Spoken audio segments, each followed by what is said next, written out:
இந்த காசால என்ன நடக்குது? இஸ்ரேல் மட்டும் காரணம் இல்ல, அதுக்கு துணையா இருக்கிற அமெரிக்காவும் காரணம், அதுக்கு மௌனமா இருக்கிற மோடியும் காரணம்,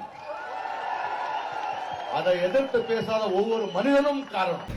இவருக்கு என்ன தெரியுமா பிரச்சனை? இவருக்கு வந்து தலைவலி வந்தாலும் சரி, வயிற்று வலி வந்தாலும் சரி, பல்லு வலி வந்தாலும் சரி, இவருக்கு என்ன யார் காரணம் வந்து பார்த்தீங்கன்னா அது வந்து மோடி அவர்கள் தான் காரணம்.